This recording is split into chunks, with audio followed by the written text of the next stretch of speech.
Good evening, everybody. I am Tushara Kudagamana. Some of you might know me. I am the president of PeMSAA. So welcome to the webinar on my batch, our PeMSAA webinar series. Today we have the 91-92 batch organizing the webinar on beyond Kickstart 50s and beyond 60s. So this webinar series was started about a year ago during the peak pandemic period, so that we could share scientific information as well as provide a platform to socialize. So and we have been continuing that throughout.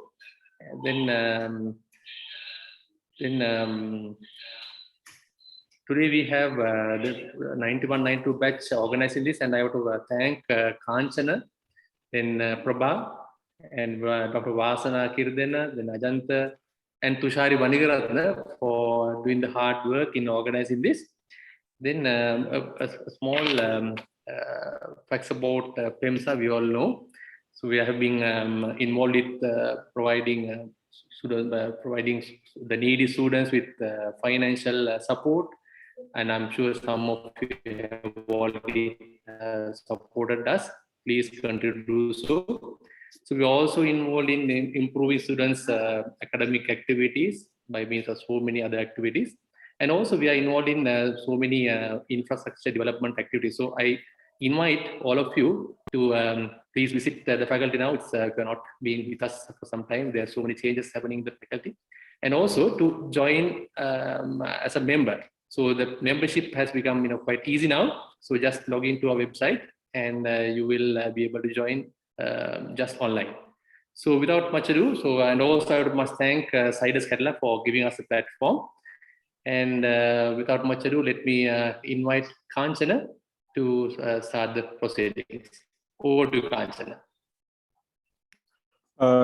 Good evening, everybody. My names and others who have joined to listen the webinar conducted by 91-92 batch.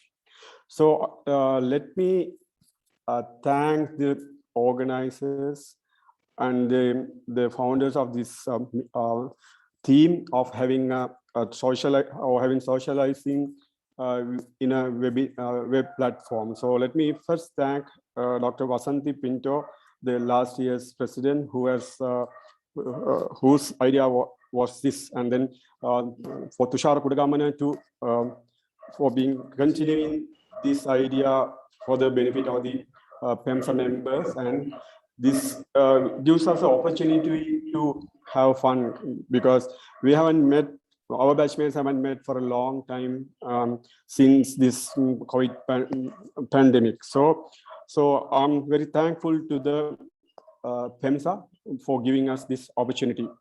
Today, we are going to talk about kick to 50s and beyond 60s. That is our topic, but I'm not a believer of this kick to 50s because we've never been kicked to 50s. We came up very hard-working and a wonderful journey to 50s, and we are hoping to go beyond 50s with the same stamina and same enthusiasm in future. But this is our topic today. So we have got two eminent speakers from our batch, very active members of our batchmates. One is Professor Sanjaya Adikari, who happened to be one of my schoolmates, and then leading figure in the medical faculty today.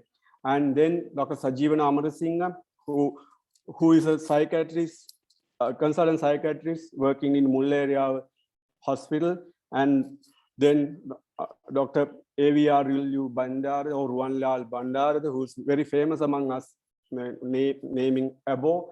So he's one of my good friends too. So I'm thanking them for accepting the invitation and prepared for this webinar today.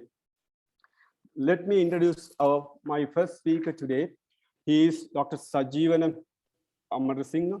He is a product of Kandy and from Trinity College. and he's at the moment working as National Institute of Mental Health as a consultant psychiatrist. And he is married to another psychiatrist, which is which is which is very good thing to have, because then they can sort out their mental problems as well. And they are blessed with one daughter, and who is very cute to know about her. So let me invite Dr. Sanjeewana Amarasingha to start this session with his topic today. Thank you. Thank you very much, Kanchana, for the introduction. Can you see my slides? Are they coming? Yeah, we can, no problem. Okay. We can. Yeah. No. First of all, I would like to thank PeMSAA and my good friend, Professor Tushara Kudagamana, for giving this opportunity to our batch. I know that Tushara has a special affinity to this batch. And and also I would like to thank my batchmates to giving me this opportunity. And so I would like to talk to you about, my topic was how to mind your brain. And I would like to start off by talking to that about adulthood, and that we have, we have entered the medical schools in our younger days, in our young adulthood.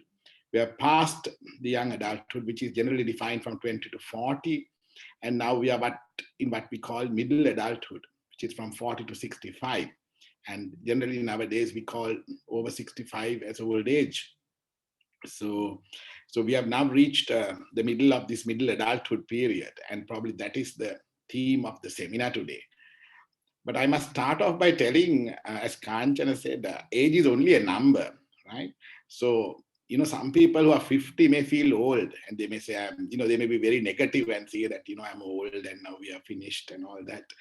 But there may be people who are 75 and 80 who are very active and very positive, and, who are still having plans and, of going forward. So it's always, age is only a number. But if you take middle adulthood or middle age, this is considered to be a pivotal period of the life course. And because here we are balancing growth on one hand and also decline on the other hand. So when it comes to our careers, now we are at the prime of our career, most of us. Those of us who have become consultants have now joined, they've come to teaching hospitals. Those of us who are in the universities are now professors and heads of departments. Those who went abroad are now well settled and doing well in those countries. And those who choose to become family doctors and general practitioners have come to their major cities, settled down, and some are doing their private practice. So we are at the prime of our careers. And we do have a very important role at work, in our families, and in the society in general. And we are in a position where we can influence the life of those younger to us in many ways.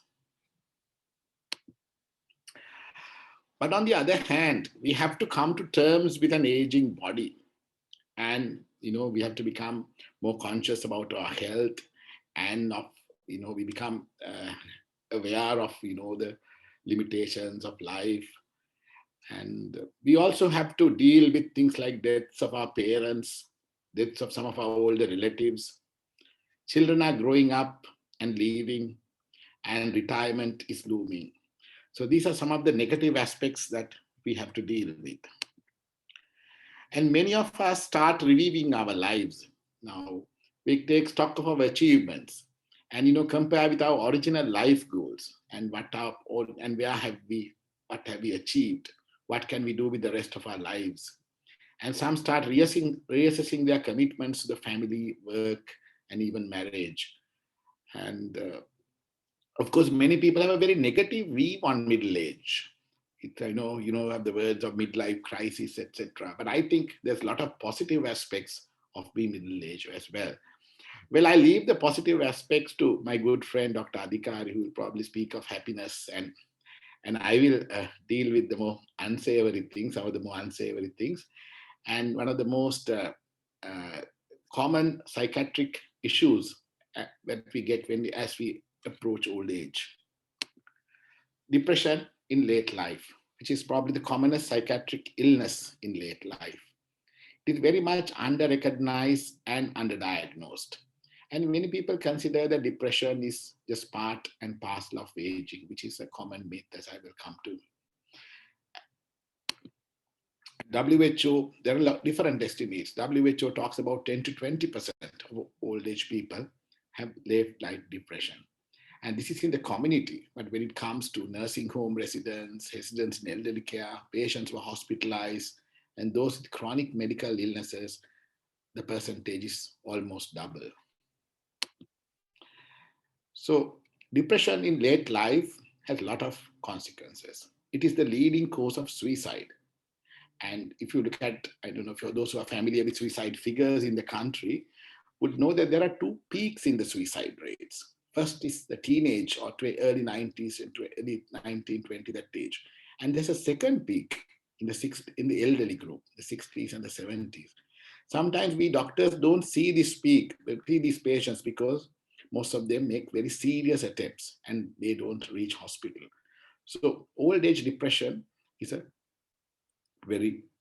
can be very lethal. And depression can also worsen the prognosis of chronic medical illnesses. And many of old age people have illnesses like diabetes, ischemic heart disease, and cancer, all of which can become worse when there is psychological depression. And independent of those chronic medical diseases, depression on its own is a predictor of premature mortality. And more than mortality, it creates difficulties in the activities of daily living, makes cognitive impairment, and overall gives a very poor quality of life. So how do we identify depression in old age? Now, many will not complain of the classical depressive symptoms of sadness. Many of the older people, they will come with mostly with physical symptoms, fatigue and lack of energy, loss of appetite, pain, aches and pains in the body, unexplained multiple medical symptoms, poor sleep. These are some of the symptoms they commonly come with. And fear of illness, especially cancer, is a common symptom where they repeatedly become scared that they have got cancer, getting repeated investigations without results. And also they might present with anxiety symptoms or even obsessional symptoms. And of course, feeling of guilt and that they are a burden to their family, which is a very common feeling in depression. And they feel that they are old and that is not normal. Sometimes people consider that to be normal, which is not normal. This is a sign of depression. And some people become very irritable. They become angry at the slightest thing. They lose their activities, usual activities, like, if they're interested in going to the temple, they don't do that anymore. They don't attend their usual social activities anymore. That also might be a sign of depression. And poor memory. Those of you can remember in medical school, they would have said of this depressive pseudo-dementia. Depression in old age will present with poor memory. And sometimes it is very difficult to differentiate whether it is a depression or an early dementia. Of course, it responds very well to antidepressants and the patients improve. But now it is known that those who develop depression and pseudo-dementia recover, but only for few years later, many of them may actually develop dementia. So depression in late life may actually herald the onset of dementia. So can we prevent depression? So in the next few minutes, I will look at some of the modifiable risk factors, both physical and psychosocial. Now, I don't know whether some of you would have heard of this concept of vascular depression, that many now believe that depression in old age has a vascular component. That cerebrovascular disease may predispose, precipitate, and perpetuate geriatric depression. And as I will tell later, it is also a factor in making old age depression very difficult to treat. So, and also, as I told you, depression, higher incidence of depression is associated with stroke, diabetes mellitus, and heart disease. So therefore, prevention and treatment of hypertension, diabetes mellitus, hyperlipidemia, and the metabolic syndrome will prevent depression as well. And as you all know, healthy diet and exercise will help prevent late life depression. And when you look at the etiology of late life depression, there are many physical disorders that predispose to depression. I have listed some of them here: hyper and hypothyroidism, cancers, Parkinson's disease, renal disease, parathyroidism, rheumatoid arthritis, Cushing's disease, nutritional deficiencies, and electrolyte deficiency. So some of these can actually be modified and treated, and therefore improving the depression as well. And as we get older, many of us take older people on many different kinds of medications. Unfortunately, many of these medications can predispose to depression, especially when 2-3 of these medications are given together. And some of the cardiac medications, commonly used cardiac medications, ACE inhibitors, calcium channel blockers, can predispose. Fortunately, we don't use methyl dopa that much nowadays. And anti-Parkinson's drugs, and some of the oral contraceptives and steroids, chemotherapeutic agents, antiretroviral agents, and anti-inflammatory drugs can predispose to depression. So we need to be mindful of this when people present with depressive symptoms. So much for the physical factors. What are the psychological and psychosocial factors that lead to depression in old age?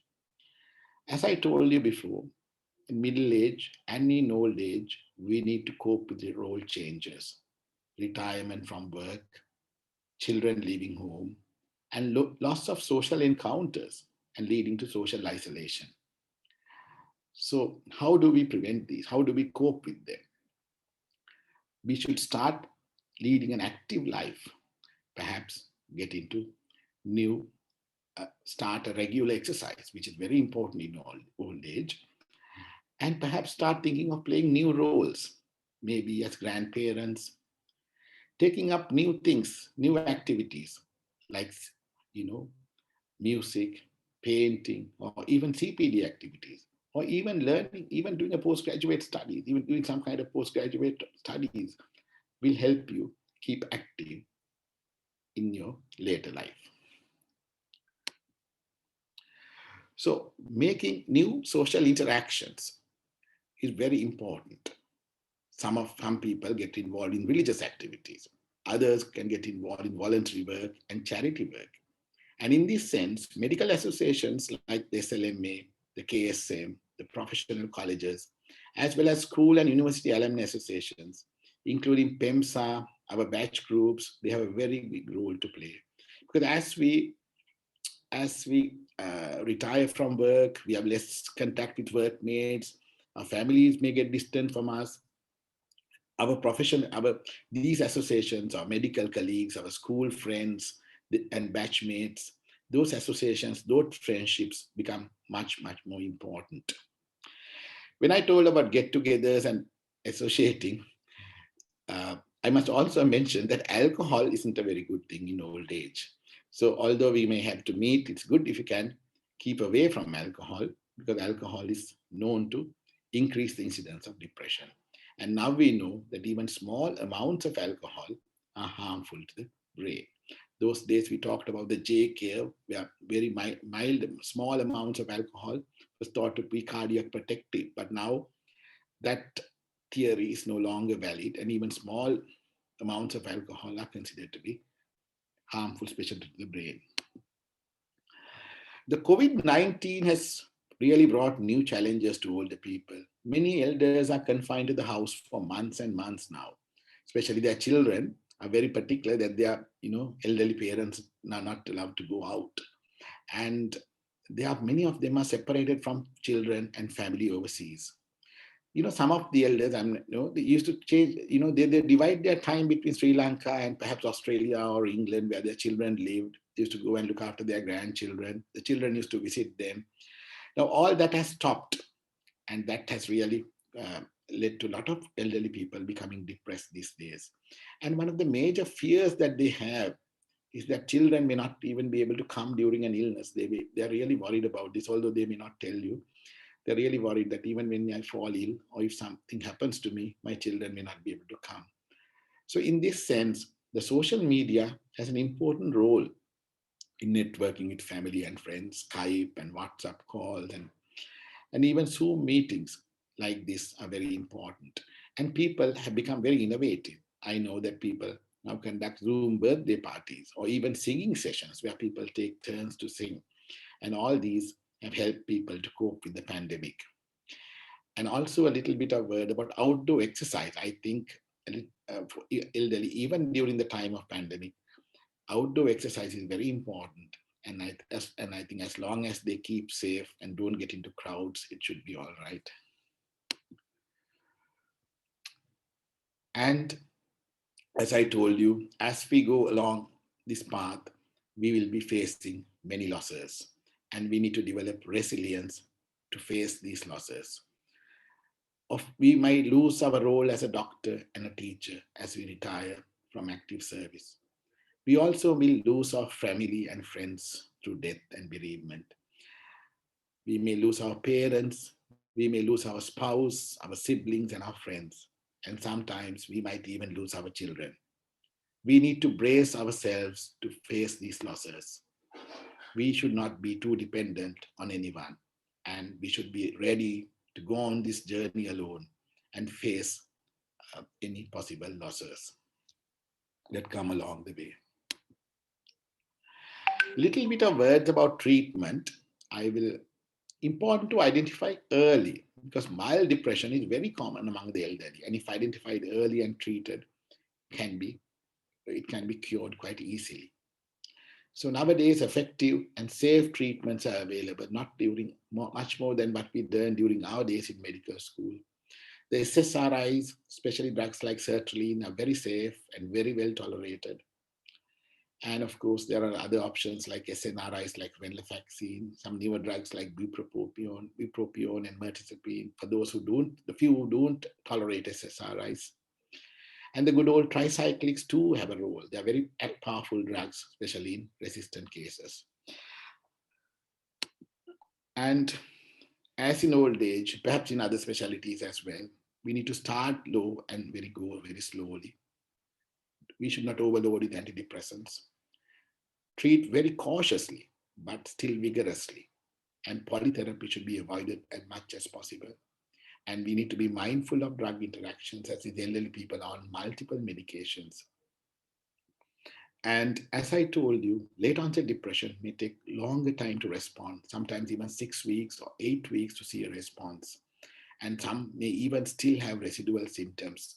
As I said, some of them may be of vascular in origin, and many long-term maintenance for 1 or 2 or even 3 years. I will not go much into the treatment, but I'm willing to answer questions if anybody is interested. In addition to the medication, activity scheduling and behavioral activation major part in depression, because when you're depressed, you don't feel like doing anything. You just hang around the house or just lay in bed doing nothing. And that leads to further worsening of the mood. So activity scheduling, doing some active work, things that you like, is very important. Physical exercise is also now well known to be helpful in mild to moderate depression. And yoga and mindfulness-based therapies and meditation too are very helpful, especially in the milder forms of depression. My good friend, Dr. Adikari, will probably elaborate on these, so I will not talk much about them. And finally, a word about cognitive behavior therapy. So this is especially for mild or moderate depression. This is simply, this is based on the facts that our thoughts, behaviors, and emotions are interconnected. What we think affects how we feel and act, and how do we behave will affect how we think and feel. And it's all interconnected. And in depression, as you know, people start thinking very negatively. Everything is negative to them. Everything looks black, and everything is pessimistic. And this is reflected with negative emotions and negative behaviors. So one way is to change the way we think. The cognitive therapists will try to change the negative thinking into positive thoughts, and thereby changing the behavior as well as emotions.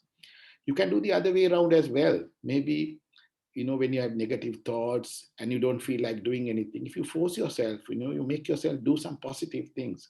For example, attending a social get-together like this, or a webinar, or even a social networking session, then you will feel better afterwards, and after the behavior will make you feel better. And so that is the principles of cognitive behavior therapy. So to end this talk, I would emphasize some of the myths about depression. That depression is a part of normal aging, which is not true. And people who are emotionally, many doctors believe that we are emotionally strong and we don't get depressed, which is not true. There are medical illnesses, even organic vascular changes, and severe social situations can cause depression in any one of us. And also people believe that, people are either pessimists or optimists, and you can't change the way you think. He's always negative and he's always a negative person. But we are never too late to change. We can always make a new beginning, and we can always change our outlook on life. So with that, I would finish my lecture. Once again, I would like to thank Prof. PeMSAA and also my batchmates to allowing me to give this talk, and my good friend, Professor Shahan Williams, for allowing me to, share his topic and some of his thoughts in this lecture. Thank you very much. Thank you, Sanjeewana. Thank you very much for your enlightening lecture on the, I think, highly wanted topic to our age. But just let me tell this to you also. If you have gone to our batchmates Viber group, do you think anybody of us is having this problem at all? I don't think so. It is full of fun and very creative ideas all over, isn't it? So anyway, so it opens my eyes to just to see what we are doing all this time and how busy we are and how we are suffering from the day-to-day activities at the end of the day. So I hope, I wish you should not get any patients from our batch, but hopefully, if somebody has got any problem, I think you will be welcome to treat them. Okay, so I got one question given to me. If you could answer this, it says anti-epileptic drugs is a leading cause of death.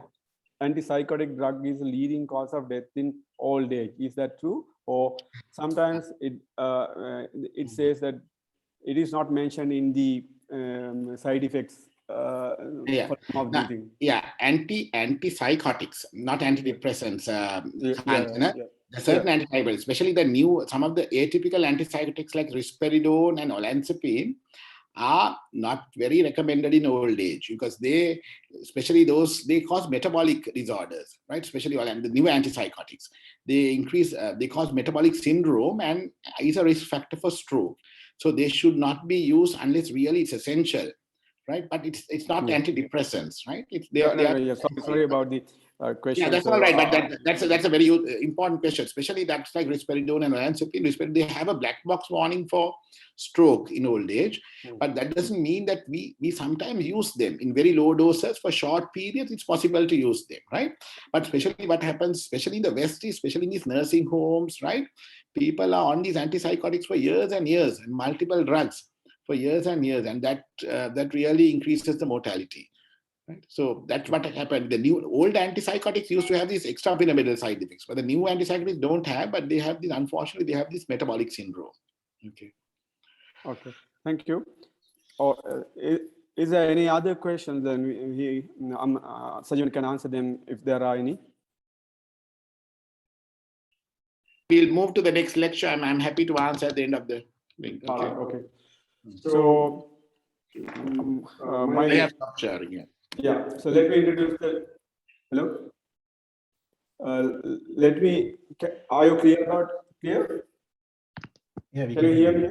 We can hear you. Okay. So let me introduce our next speaker. He's AVR LLU Banjar or Ruwan Bandara. He's one of my good friends. who is blessed with three kids and loving wife. And he's at the moment working in Mavanal hospital, and he does a lot of things to enjoy his life. So that is one reason that he was given with this topic.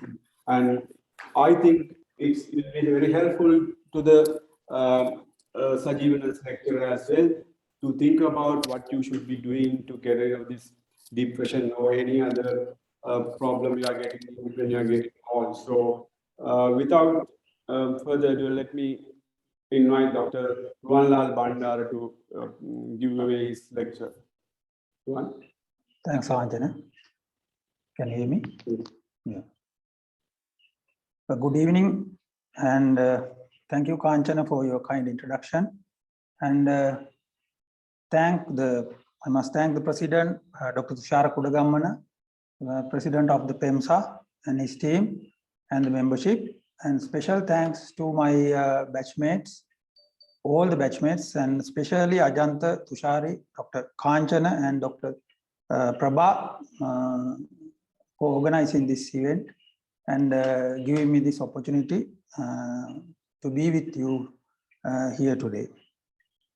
And I think we have to thank this COVID pandemic as well, because it allowed us to think back into our life, and it asked us to stop a little the way we were running, and it gave us some time and taught us some important lessons during the COVID pandemic period. So we must thank, although it did a lot of harm to the world. What is this simple life? It is the arrangement that you make around your life,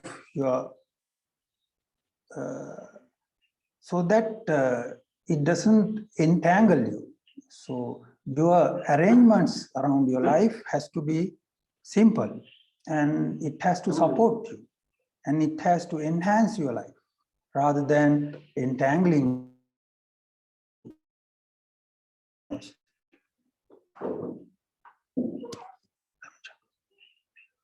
Oh.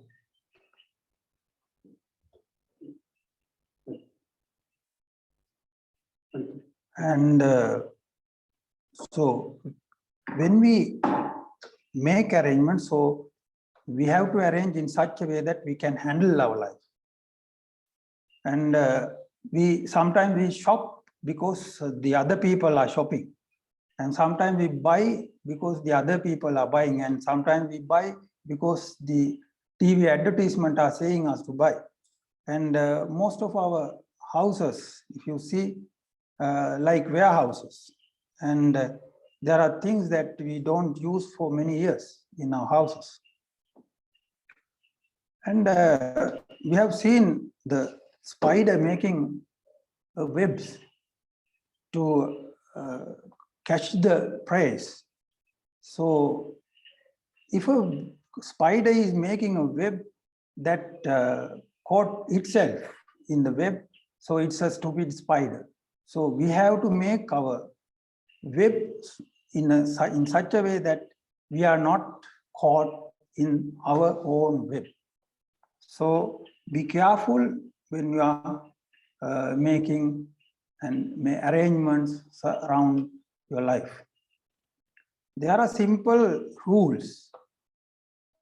You have to have your own rules to have a simple life. What are those? And you have to have your own rules. You have to start making your own rules on your life, so that, and according to your values, which is simple to me may not be simple to another one. And another one is focusing on giving instead of receiving. We have to get used to give things. I mean, it doesn't totally in monetary value, but the things like kindness, our help, and time spending on others.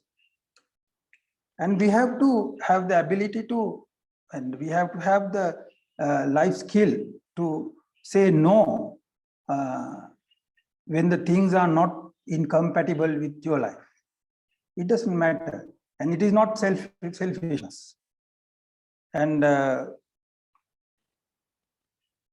other thing is we have to try as much as possible to live in the present moment without bothering about the past and without much planning and much thinking about the future. That worries you.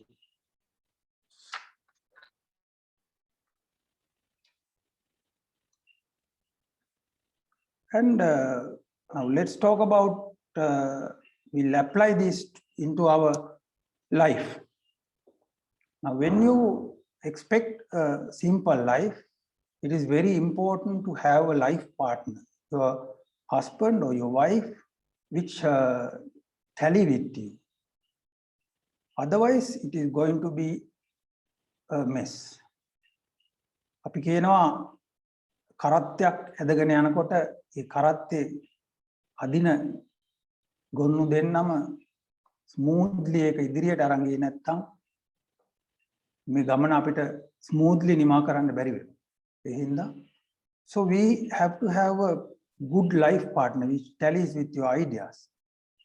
Now you can't change at this moment, don't go to change the life partner, but you can come to you can get the solution from that. And when you are planning the life events such as your wedding, your house, and how do you going to build up your children, and how are you planning their schooling, what to shop or what not shopping, and about your food, and about how to look after your parents. So that has to be discussed among both of you. Now, as an example, now food. Let's think about the food that we are taking nowadays. Now we are going behind fast foods and a lot of high carbohydrate food. Because of that, now we are making our younger generation, future generation, with a lot of problems. Because most of the non-communicable diseases are now appearing even among the school children, such as diabetes.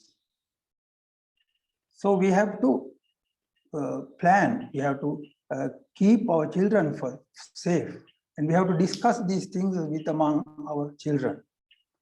And for example, when you are planning your wedding, now you can't plan your wedding now, but you can discuss with your children how to plan their weddings, whether they are going to spend 1,500 per head, 12,500 per head, or 25,000 per head, like that, and spend unnecessarily. And sometimes you might have to go for unaffordable loans as well.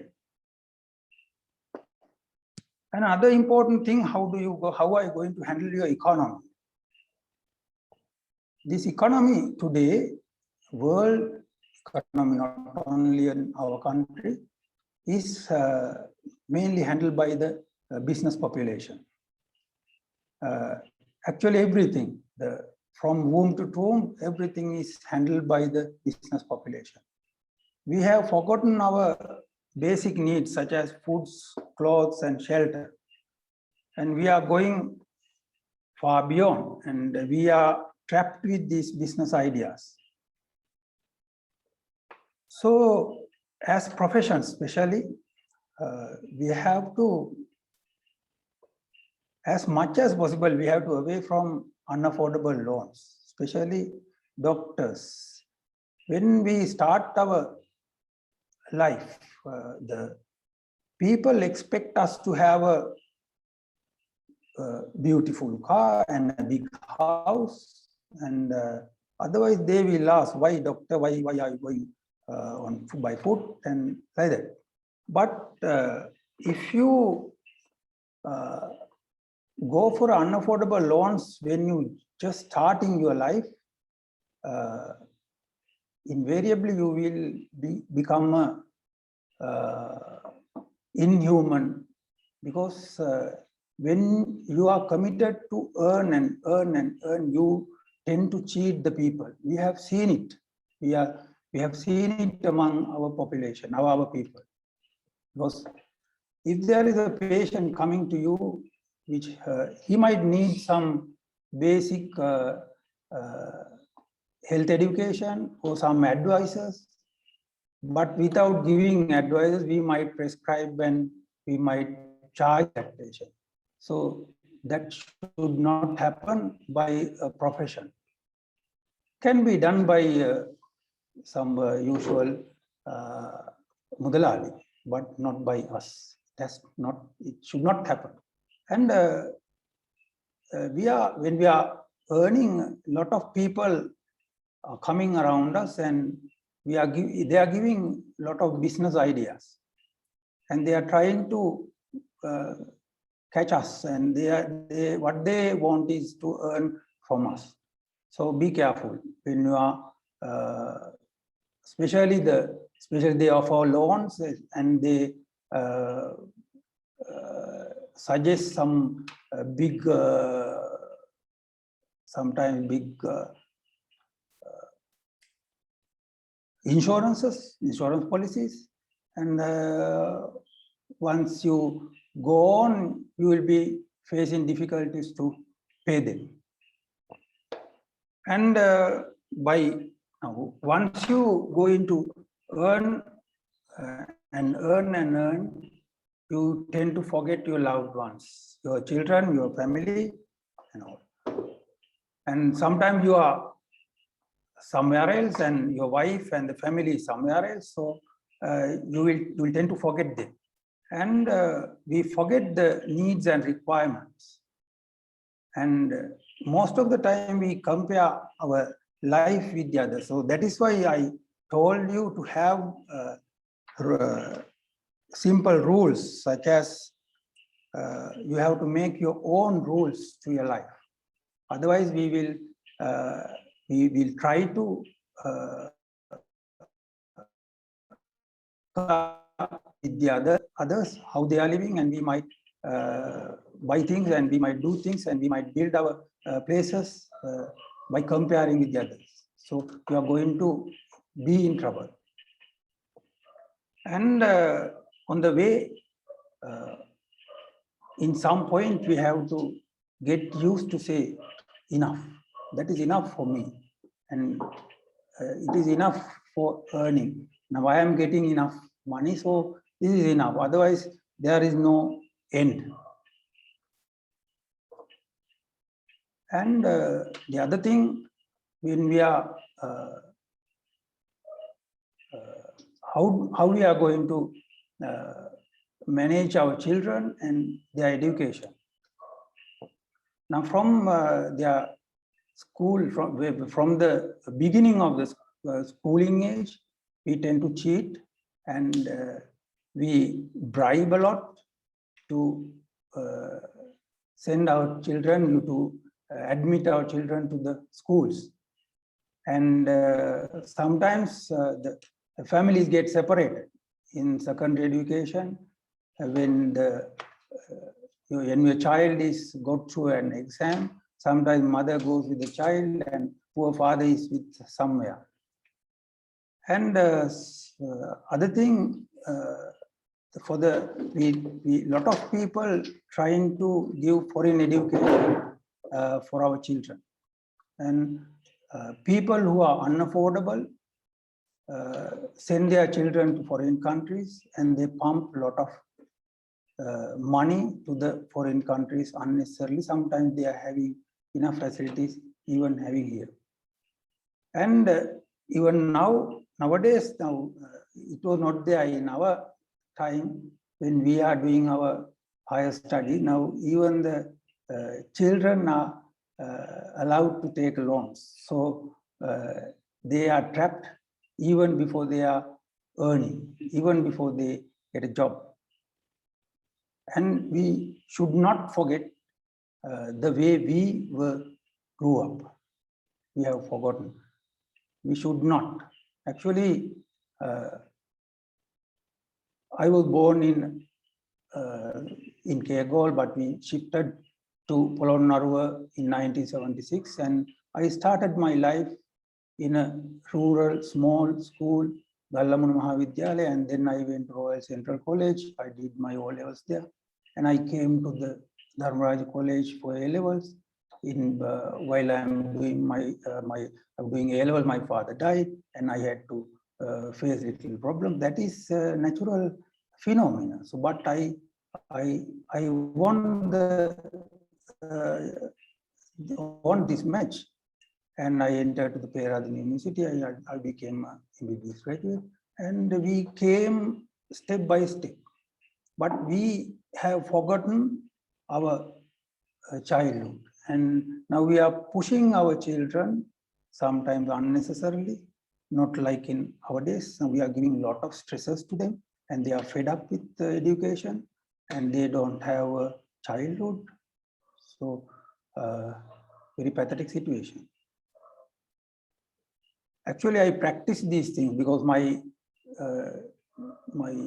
elder daughter, younger daughter, everybody went to a school very nearby. They did their primary education in a nearby school. There were only 80 or 70 total number of children there, and they get together and learn, and then finish the primary education and went for the secondary education, another school close by.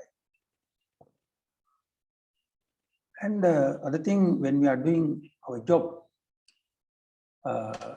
we have to have enthusiasm to work, and as doctors, we can think and do various things, and we have to have enthusiasm. And there are a lot of competition and conflicts among the professions. Should not happen. And we have to improve our knowledge. Our system, especially in Sri Lanka, are not, if you don't do any postgraduates, not checking, not giving priority to the continuous medical education, which is very poor situation here. Actually, we have to improve our service as well as our job satisfaction. Otherwise, we won't be satisfied. And I'll tell you a small story.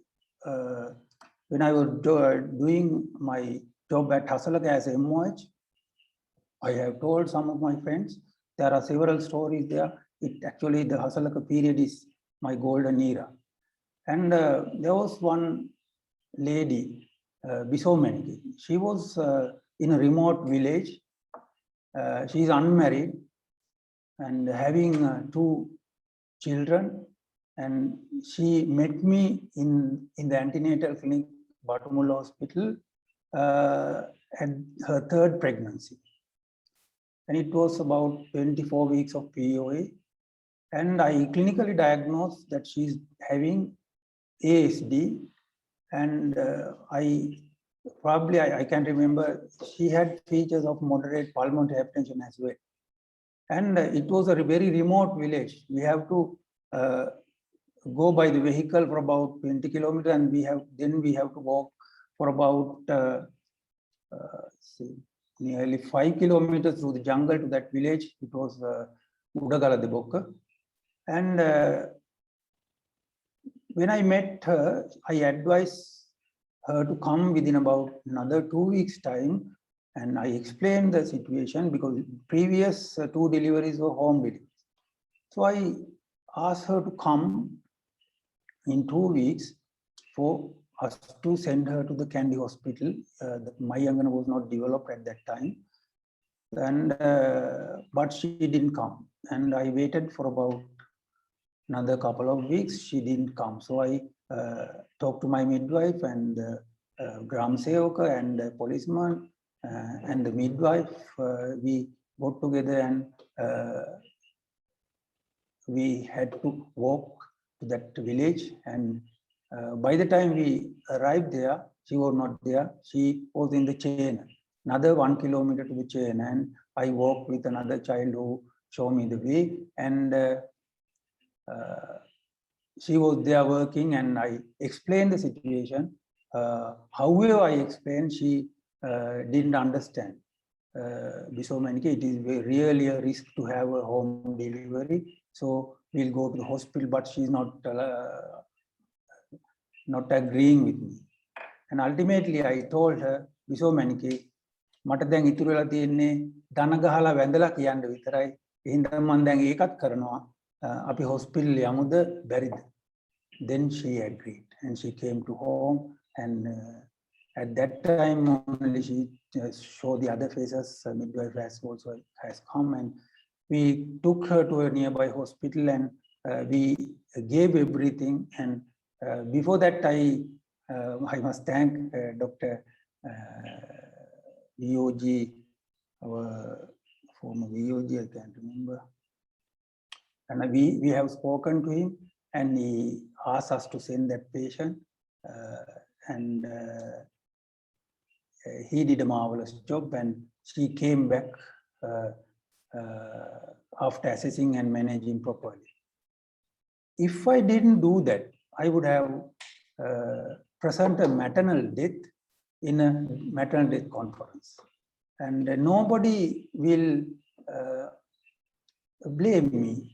I can present the maternal death and come if I didn't go there, but nobody did appreciate me by going that. But myself, my heart gave the credit to me by doing that.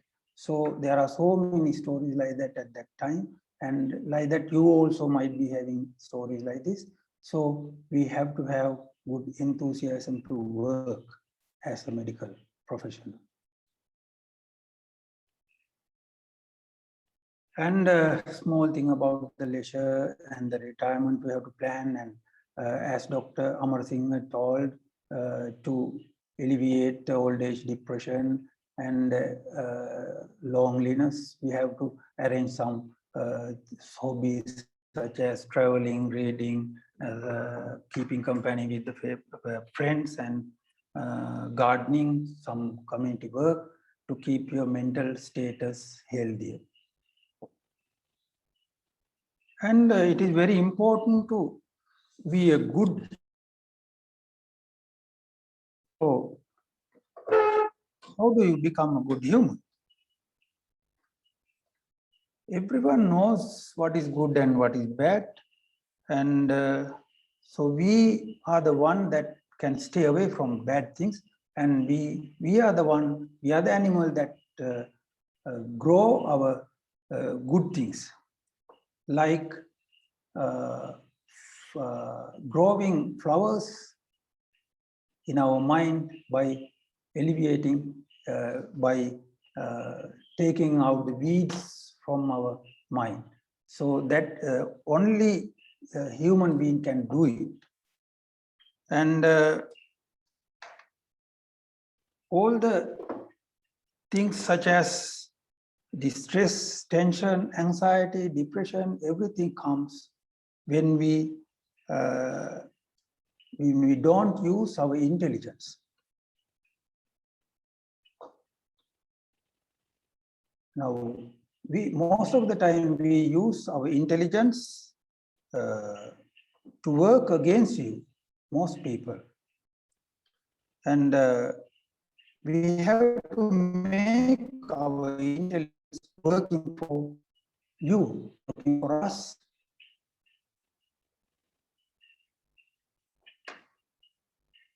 Now, whole world, even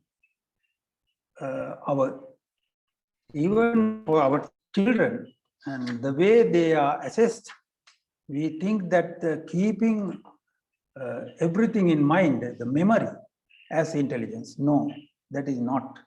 The keeping everything in mind is not the intelligence, but the way we are assessing in every exam, that is the thing what is happening. And now some people think that the making things complex is intelligence. No, that is not. Now, if you can make complex things into simple, that is intelligence. So to make the life simple, you have to use your intelligence, and that is what a good human can do. So that is how we can achieve, we can arrange in our life in such a way that you can enjoy. So thank you very much. Thank you for your kind listening. Thank you very much, Ronald, interesting and enlightening lecture. So I think we all are running a race to go past our batchmates, our friends, the rest of the society, and only few of us stops where you want to stop. All others are running this race every day. So your lecture enlightens us what to do next, because we have already spent 50 years of our life, or valuable life, running this race, but we got maybe another 10, 15, maybe 20, or lucky ones, maybe having 40 years to go. But is our life is going to be that happy or interesting for the next 40 years? Who knows? So this is a very good time to think about your life again. So then we will keep the questions to the end, and then let me introduce our next speaker. I think he's a good example for a simple life. So he is the most brilliant, intelligent student of our batch. I think all will agree on that. And I think he did all the things that Ruwan Lal said, and he is here setting us an example, and he's going to talk about the happiness that we can get maybe through a spiritual way or any other means. So let us listen to him as well. He's from Dharmaraja College. He lives in Kandy, works as a professor of anatomy, mentoring a lot of students in the future. And he has got many publications under his name, and he's doing a huge work silently while enjoying his life among us. So let me introduce my good friend, Dr. Adikari, to give you or to teach you how to be happy while you are doing all these things. Adikari, it's yours. Thank you very much, Kanchana, for your kind introduction. I hope you all hear me well. Just to check. Can you we hear can me? hear you. Yeah, sure. Okay, now I take this opportunity to thank Professor Tushara Kudagamana, the current president of PeMSAA, and the PeMSAA group, as well as my batchmates, Kanchana, Tushari Vanigaratna, Prabha, and others who were behind behind the scene organizing this and inviting me to give this talk. I usually don't go for these talks, but this time I accepted it. Now, the two talks already given by Dr. Amarasingha, my friend, and my friend Bandara, Ruwan Lal, are almost in parallel with my talk. But in my talk, I would try to look at happiness from a different angle, from a Buddhist perspective. And I think I will have to use both languages. I might start with English, and later I might revert to shift to Sinhala wherever it's necessary, because certain slides I might have to explain in Sinhala. Now, this image is from a famous parable. A donkey is harnessed to a heavy cart, and a dangling carrot is fixed to the cart in front of the donkey. The stupid donkey, thinking that if it runs faster, it would be able to catch the carrot. It runs fast behind the carrot, and the carrot moves away from it at the same speed. And the donkey, the poor stupid donkey, only gets exhausted, not being able to catch the carrot and enjoy it. A wise donkey, on the other hand, decides to stop. When the wise donkey stops, the carrot moves away from it, swings away from it, and comes back to its mouth, and it enjoys the carrot. Now, in this parable, the carrot is happiness. Happiness is the most sought after but the least found treasure in the world. It's rare to find ones who have found real happiness in life. Having attempted to find happiness in many ways, many people end up in frustration and hopelessness.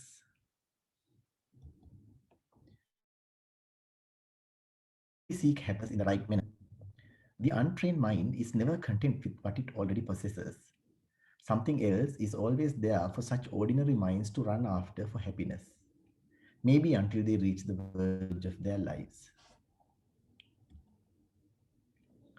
A vicious cycle operates in the untrained mind. The untrained mind lacks sense restraint, indriya sangvaraya durvalai. It pursues transient pleasures one after the other as a result. Inda tavakalika sapa pasapasa hambagana yanawa. Always has a feeling of lacking something. හැම විටම සතුට සඳහා යමක් අඩු බව හිතනවා. ඒ හින්දා තව තවත් ධනය හා සම්පත් රැස් කරන්න පෙළඹෙනවා. අවශ්‍යතා ඒ හින්දාම තව තවත් සංකීර්ණ වෙලා ඉන්ද්‍රිය සංවරය තවත් දුර්වල වෙනවා. So it goes into a vicious cycle. And is always in a goose chase for happiness. හැම විටම නිරර්ථක ධාවනයක යෙදෙනවා.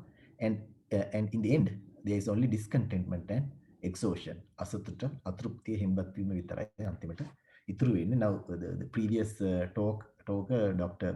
Bandara explained this very nicely in his presentation.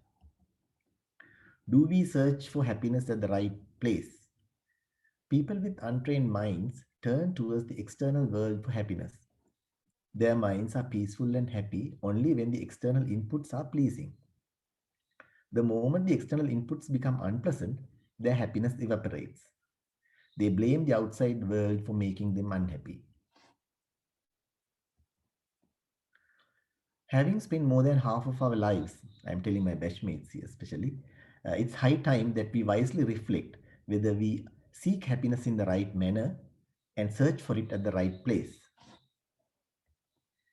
Does our perception of happiness need to be changed? Happiness is nowhere in the outside world. It's not an extraordinary state of existence either.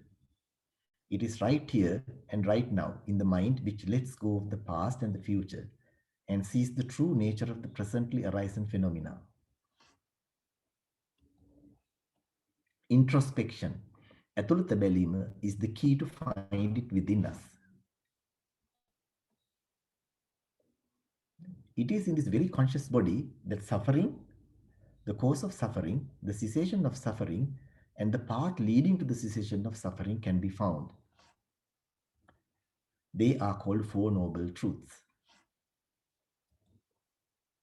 Though a physical world exists around us, what matters to us is the world created in the mind through the endless inputs it receives via sense organs or sense flows, one after the other, generating feelings, perceptions, and reactions, like pebbles falling onto a calm water surface, generating waves on it.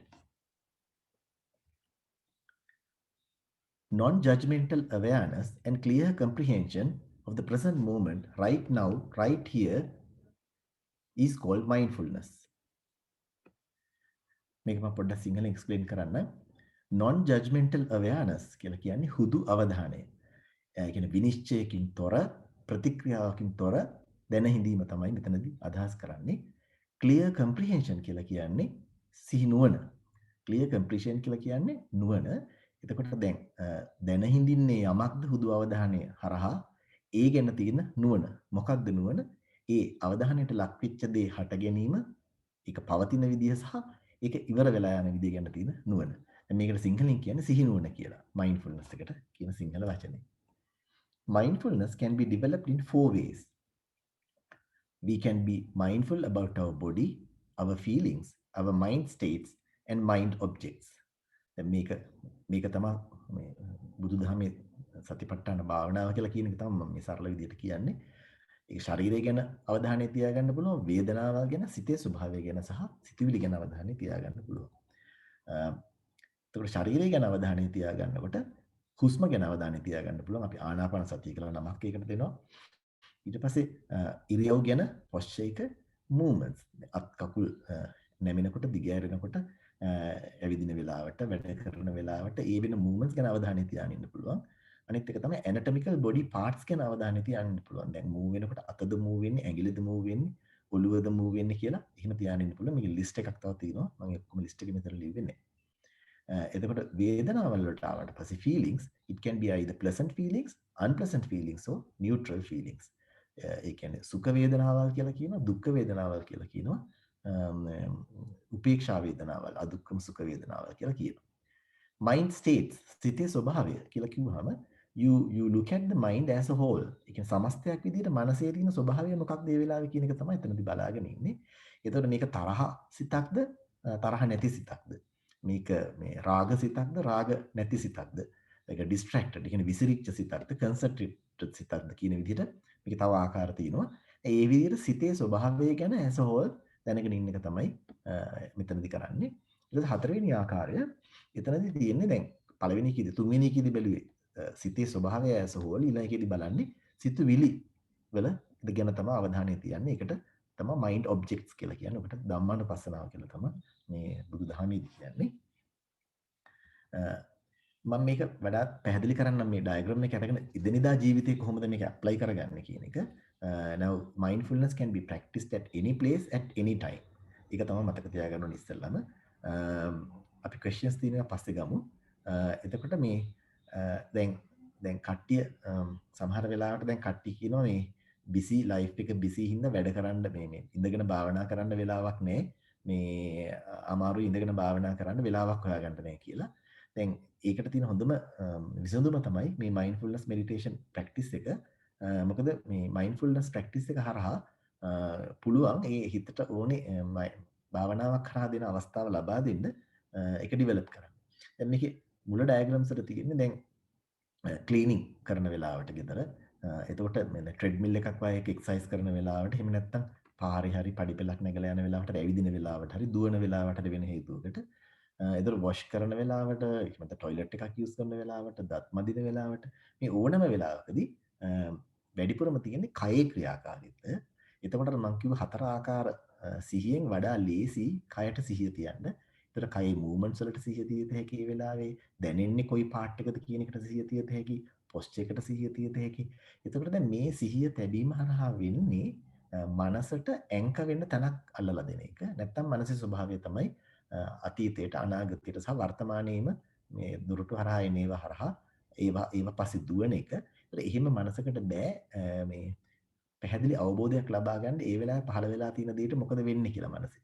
ඒ හින්දා තමයි මනස slow down කරන්න මේක කරන්නේ. එතකොට දෙපැත්තකින් වාසියක් වෙනවා. දැන් එක්සර්සයිස් කිරීමෙන් මේ බොඩි එකට ඒක හොඳයි. අනිත් පැත්තෙන් එක්සර්සයිස් කරන වෙලාවට මයින්ඩ්ෆුල්නස් ප්‍රැක්ටිස් කරන එක මනසට හොඳයි. මොකද මනස ස්ලෝ ඩවුන් වෙන එක තමයි මනසට තියෙන එක්සර්සයිස් එක.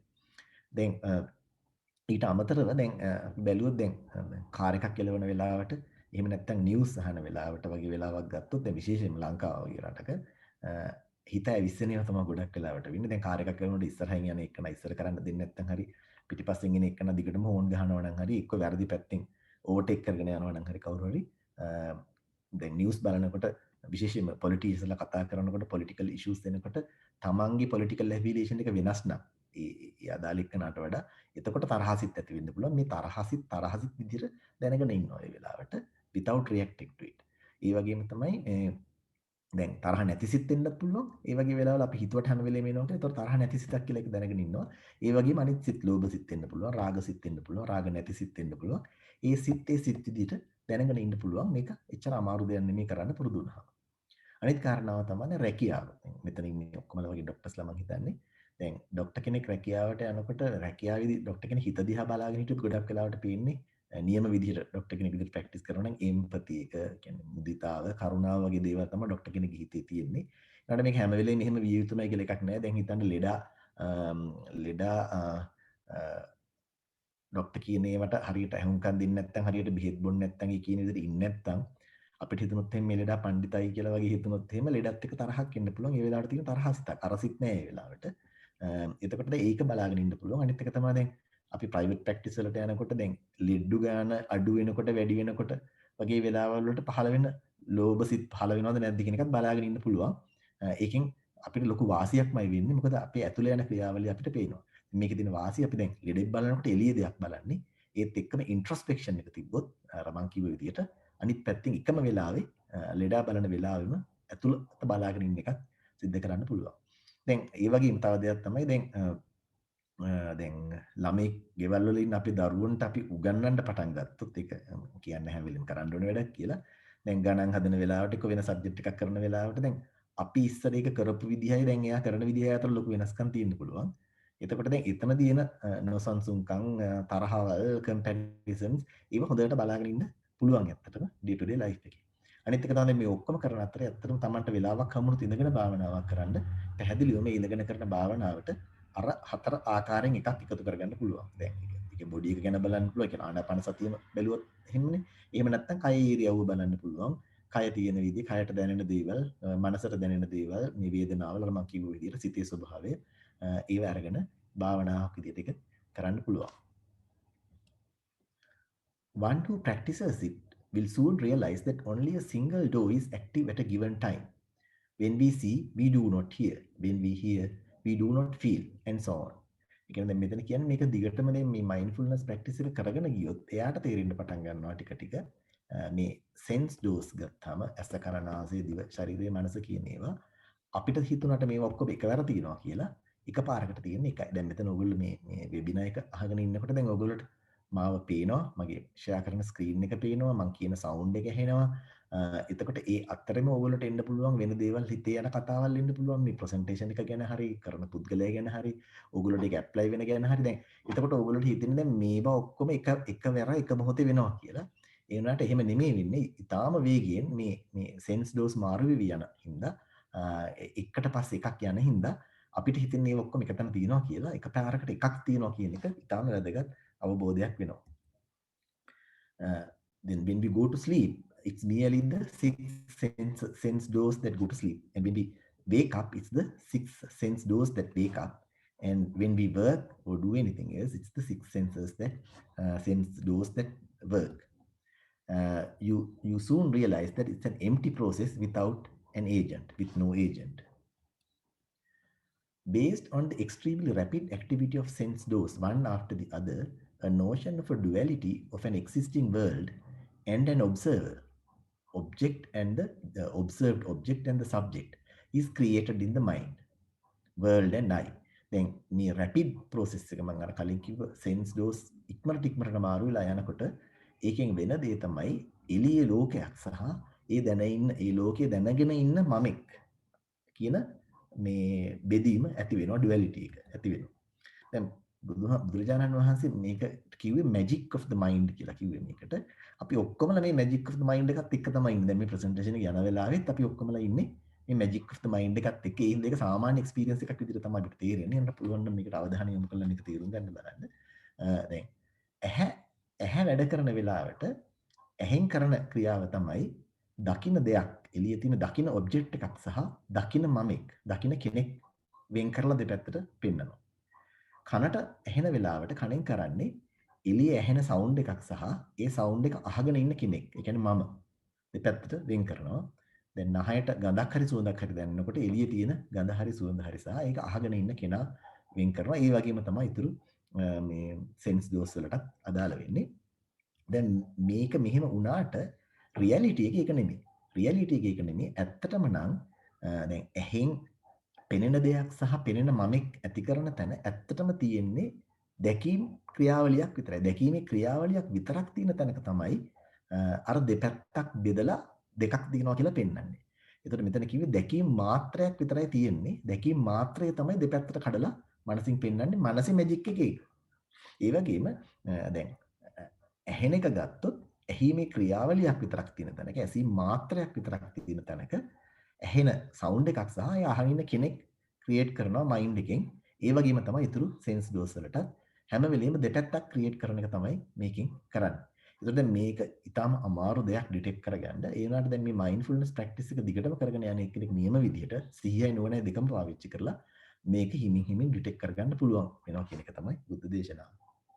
The duality of an object And an observer is an illusion created by consciousness, the magician.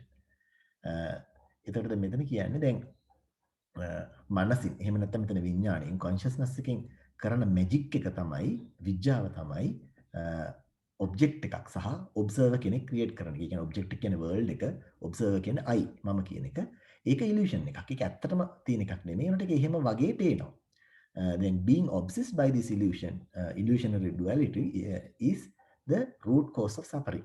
මේකට අහු වෙලා ගියොත් එතන තමයි suffering එකේ මුල. දැන් අපි කතා කරන්නේ මෙතන happiness එක ගැනනේ. මේ මාතෘකාව එතනට link වෙන්නේ එතනදී. දැන් මේකට අහු වෙලා මම සහ ලෝකයේ කියන දෙක අල්ලගෙන යම් කෙනෙක් ඒක ඇතුලේ සතුට විඳිනවා නම් සින්දු කියලා හරි නටලා හරි වෙන ඕනම දෙයක් කරලා එතකොට මේ momentary happiness එකක් විතරයි එතන තියෙන්නේ. මොකද ඒක තියෙන්නේ suffering. එහෙම නැත්නම් දුක කියන කුලකයේ ඇතුළෙමයි ඒක තියෙන්නේ. ඒකෙන් එළියට ගිහිල්ලා නැති enjoy කිරිල්ලක් තමයි එතන තියෙන්නේ. දැන් එතකොට දැන් මේකට අහු වෙන්නේ නැතුව ඉන්නවා කියන එක කොහොමද කරන්නේ? දැන් මේක බෙදෙන එක බෙදෙනවමයි. කණේ කෘත්‍ය, ඇහි කෘත්‍ය දෙපැත්තක් බෙදලා පෙන්නන එකමයි. ඒක නවතින්නේ නැහැ. හැබැයි නවතින්නේ නැති වුණාට ඒ පේනකොට ඒකට අහු වෙන්නේ නැතුව ඉන්න පුළුවන්. ඒක තමයි මේ ප්‍රැක්ටිස් එකේදී ඩෙවලොප් කරන්නේ. ඒකට හොඳ එක්සැම්පල් එකක් මම කියන්න. දැන් මිරිඟුව අපි දන්නවා ඔක්කොම මිරිඟුව කියන්නේ මොකක්ද කියලා. දැන් සතෙක් දැක්කොත් අවුව තියෙන වෙලාවක ඈතින් මිරිඟුව සතා හිතනවා එතන තියෙන වතුර කියලා. ඒකල සතා වතුර බොන්න කියලා මිරිඟුව දිහාට දුවනවා. මිරිඟුව තත් ඈතට යනවා. සතාට කවදාවත් වතුර බොන්න හම්බෙන්නේ නැහැ. දැන් අපි දැක්කොත් මිරිඟුවක් අපි දන්නවා ඒක මිරිඟුව කියලා. එතකොට අපි දුවන්නේ මිරිඟුව පස්සේ සතා දිව්ව විදිහට අපි මිරිඟුව විදිහට දැකලා දැන් නොදක හිටියේ නෑ. සතා දැකපු මිරිඟුව අපිත් දැක්කා. අපිටත් ඒක බලපෑවා. හැබැයි අපි ඒකට අහු වුන්නේ නෑ. ඒ වගේ තමයි මේ sense dose හරහා create කරන duality එක ලෝකයේ සහ මම කියලා ඇති කරනවා වුණාට ඒකට අහු නොවි ඉන්න පුළුවන් දැනුවත් භාවයේ තියෙනවා. Being mindful about this rapid process of creating a duality is the way forward to understand the suffering, the cause of suffering, and the cessation of suffering. It is an important part of the eightfold path leading to the cessation of whole mass of suffering. දැන් එතකොට අපි දැන් ආර්ය අෂ්ටාංගික මාර්ගය, ඒකායන මාර්ගය කියලා තියෙනවා true happiness එකට. ඒක යන විදිය practical විදිය තමයි මේක. ඒතර මේක ඕනේ නම් පැහැදිලි කරන්න පුළුවන් ඒක කොහොමද හරියට වැඩෙන්නේ කියන එක ආර්ය අෂ්ටාංගික මාර්ගයේ මේ process එක හරහා. This is the only way to enjoy the carrot, the true lasting happiness. Now, a person with an untrained mind might say that I want happiness. When I is fully seen with wisdom as an illusion, there won't be any more want. What remains is only happiness. However, this may not be an overnight transformation. මේක අධ්‍යාත්මික පරිවර්තන එක රැයකින්ම සිද්ධ වෙන්නේ නැති වෙන්න පුළුවන් අපි හිතුවට. මේකට කල්යාණ මිත්‍ර ආශ්‍රය. ඒ කියන්නේ ධර්මයේ කියලා දෙන්න පුළුවන් මිත්‍රයන්ගේ ආශ්‍රය අතිශයින්ම වැදගත් වෙනවා. ඒ වගේ මේගොල්ලෝගෙන් ධර්මය අහන එක, ඒක නුවණින් මෙනෙහි කරන එක සහ ඒගොල්ලොත් එක්ක සාකච්ඡා කරලා ගැටලු විසඳ ගන්න එක හරිම වැදගත් වෙනවා. දැන් එක පොයින්ට් එකක් මෙතනදී අපි ඔක්කොම මතක තියාගන්න ඕනේ. දැන් අපිට දැන් ත්‍රිපිටකයේ තිබ්බට ඊටාම නිවැරදි විදිහට ත්‍රිපිටකේ ලියවිච්ච ත්‍රිපිටකේ අපි අතට ගන්න පුළුවන් වුණාට ත්‍රිපිටකේ කියවලා අපි ඒකේ සූත්‍ර දේශනාවක් හරි කියවලා ඒකෙන් අපි ගන්න දැනුම අපි ප්‍රැක්ටිස් එකට පරිවර්තනය කරගන්න ගියොත් එහෙම ඒ කරන එක කිසි වැරද්දක් නැහැ. හැබැයි අපිට වරදින්න තියෙන chances වැඩි. මොකද අපේ දැනට තියෙන mind state එකට අනුව තමයි අපි interpret කරන්නේ කියලා තියෙනවා ඔක්කොම. එතකොට දැන් ඒ interpretation එක ගොඩක් වෙලාට ඇදවිච්ච interpretation එකක් අපි තනි තනියෙන් එක කරගන්න ගියොත්. මොකද මේ අපේ mind state එක නියම විදිහට refine වෙච්ච mind state එකක් නොවන හින්දා. ඒ සඳහා තමයි කල්යාණ මිත්‍රුන්ගේ උදව්ව ඕනේ වෙන්නේ. ඒ හින්දා ප්‍රැක්ටිකලි ධර්ම පුහුණුව කරගෙන යනකොට කල්යාණ මිත්‍රු නැති වුණොත් එහෙම ලොකු අඩුපාඩුව බුදුහාඳුරු කිව්වේ ඒක 100% කල්යාණ මිත්‍ර මත තමයි මේක තියෙන්නේ කියලා එකක් මතක තියාගන්න. අනිත් එක තමයි සීලය. දැන් මේ ડોક્ટર අමරසිංහත් කිව්වා මේ දැන් ඇල්කොහොල් ගැන මේ ඇල්කොහොල් ටිකක්වත් ගන්න එපා කියලා. දැන් එතනමුත් කියවෙන්නේ දැන් ෆිසිකල් බොඩි එකටත් ඒක අවශ්‍යයි. ඒ වගේම බ්‍රේන් එකටත් ෆිසිකල් බොඩි එකකින් පාර්ට් එකක් බ්‍රේන් එකේ අවශ්‍යයි. අනිත් එක තමයි මෙහෙම මොකක් හරි මයින්ඩ්ෆුල්නස් ප්‍රැක්ටිස් එකක් හරි කරගෙන යනවා නම් මේ පවතින සතුටක් වෙනුවෙන් සීලය අතිශයින්ම වැදගත්. ඒක සෙල්ලමක් කරගන්න බෑ. පංචශීලය නම් පංචශීල හරියට රකින්න ඕනේ. එහෙම නැත්නම් මේක කරන්න බෑ. මොකද මේ මනසට ඕනේ සාමිය ලැබෙන්නේ නැහැ. නැත්නම් එතනින් එහාට ඒක කරගෙන යන්න. අනිත් එක තමයි ඒක කරගෙන යනකොට Tamanටම තේරෙනවා තමන්ගේ මෛත්‍රී, කරුණාව, මුදිතාව, උපේක්ෂාව වැඩෙනවද කියලා. ඒක මේක පටන් ගත්ත අවුරුදු 33 දී දැන් මට 50යි. එතකොට සෑහෙන වීරියක් ඕනේ මේක කරගෙන යන්න, ඉවසීමක් ඕනේ, ධෛර්යයක් ඕනේ. අනිත් එක තමයි අනිවාර්යෙන් වැරදීම් ගොඩක් තියෙනවා මේ යන ගමනේ. වැරදීම් තුලින් ඉගෙනගෙන ඒක වෙනස් කරගෙන ඉදිරියට යන්න පුළුවන් වෙන්න ඕනේ. දැන් මේ මේ රවුම් වලින් මම දාලා තිනවා නෙමෙයි මේකට අදාළ ඔක්කොම මේක තව ඒවා දාන්න පුළුවන් මම ප්‍රධාන ඒවා ටිකක් තමයි දැම්මේ. Lord Buddha advised, meditate, don't be negligent, so that you may not later regret it. May all of us enjoy the truest form of happiness. Thank you. Thank you. Thank you, Sanjaya. So I think to get rid of the psychological problems when you are getting 50s, and then to have a simple life. So other than the medicine, the way is this. That's how I feel it. So I think this is the most enlightening speech we had for the day, isn't it? So because it will help us to control your mind and then be happy in the future. Anyway, so thank you for the three speakers for their for spending their valuable time with our batchmates, the others who have joined to the webinar, and sharing their experience and enlightening us on these three different fields. Or I would say, though it is three different fields, it is the same field, three different aspects of the same field, the problems you can get, and how to have a simple life, and how are you happy in your mind, to be going to be happy in your mind. So I think we had enlightenment on the mind today, so which is a very important topic in this age, especially when you are going to face more and more troubles and more dukkha, or more and more problems in the future. So thank you for having these three wonderful lectures tonight. And so now it's open for questions. If you have any questions, you can raise your hand through the webinar and ask from the speakers.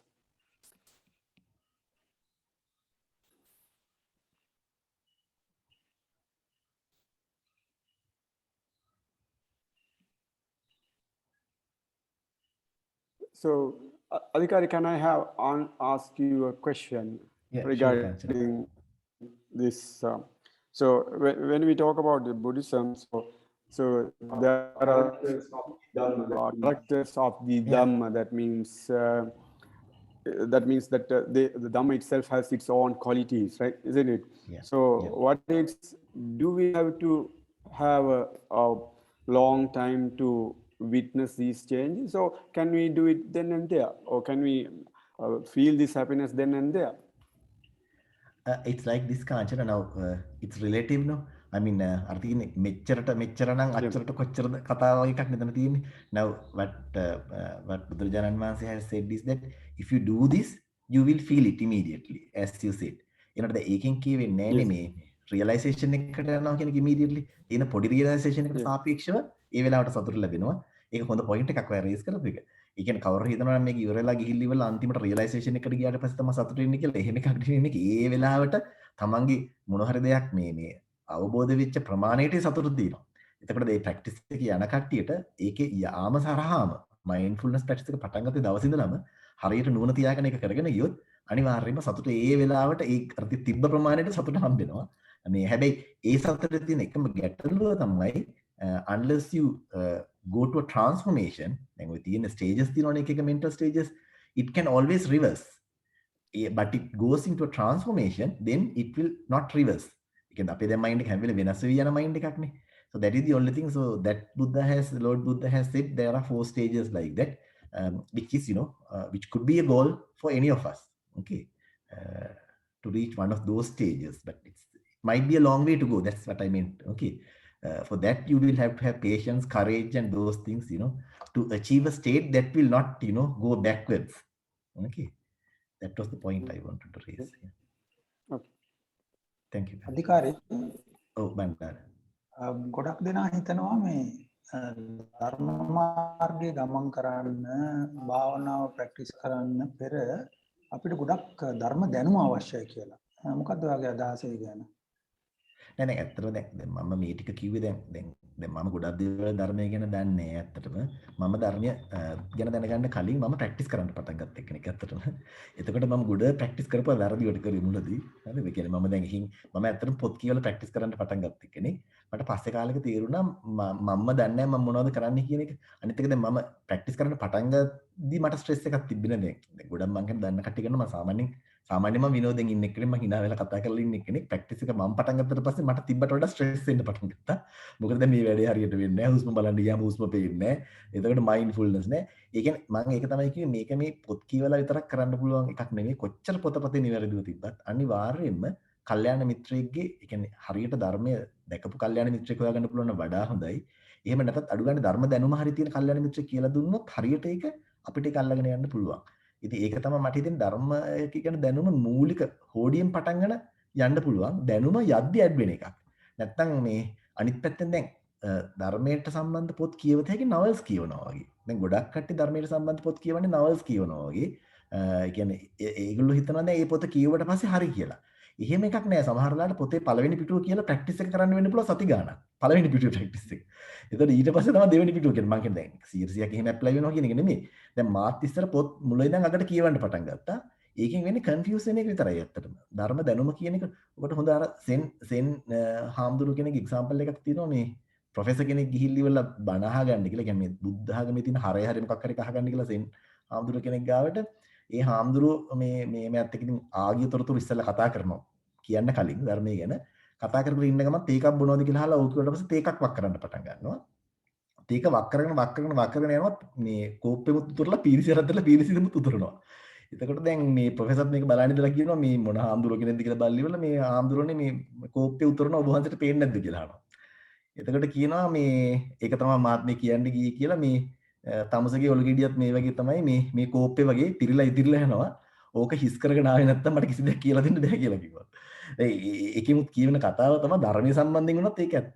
ධර්ම දැනුම විතරක් තිබ්බොත් practical knowledge එක නැතුව ඊට පස්සේ ධර්මයේ දන්න මිනිහෙකුටවත් කියලා දෙන්න බෑ. මොකද ඊට පස්සේ මේ කියන්නේ තමන් දන්නවා කියලා හිතාගෙන ඒක ප්‍රැක්ටිස් එකමයි කියලා හිතනවා.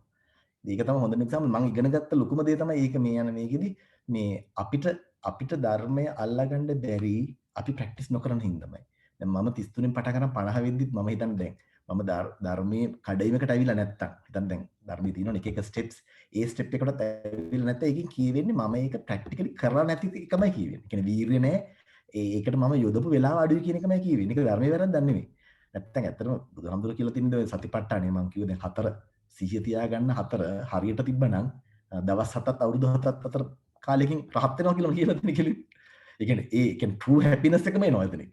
ඒනට අපිට වෙලා නැහැ නේම තාම. ඒකෙන් කියවෙන්නේ ධර්මයේ ප්‍රශ්නයක් නෙමෙයි අපි කරපු විදිය වැරදි කියන එකටත් වඩා මම කෙලින්ම කියන්නේ වැරදි කියලා කරන්න දාපු එනර්ජි එක අඩුකම. ඒකට මේ නියම එනර්ජි එක දුන්නේ නැත්නම් ඒ ප්‍රතිඵල එන්නේ නැහැ. ඒක සාධාරණයිනේ. ඉතින් ඒනට ඒකෙන් අපි ඩිසාර්ටන් වෙන්න ඕනේ නැහැ. මොකද අපි වෙන ඔක්කොම වැඩත් එක්ක බැලන්ස් කරගෙන යනකොට තියෙන ප්‍රශ්නේ ඒක තමයි. වෙන වැඩවලට හැම වෙලෙම ප්‍රයොරිටි එක හම්බ වෙනවා. අර වැඩේට තියෙන ප්‍රයොරිටි එක පල්ලෙහාට යනවා. ඒක තමයි වෙන්නේ.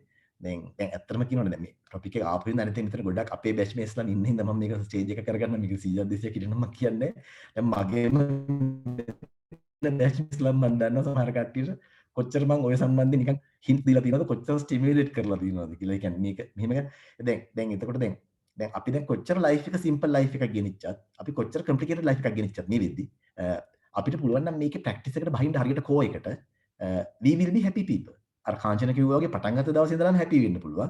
අනිත් එක තමයි දැන් ඒ හැපිනස් එකෙන් නවතින්නේ නැතුව අපිට රියලයිසේෂන්ස් වලට යන්න පුළුවන් මේක හරහා. එතකොට තමයි true happiness එක හම්බෙන්නේ අපිට.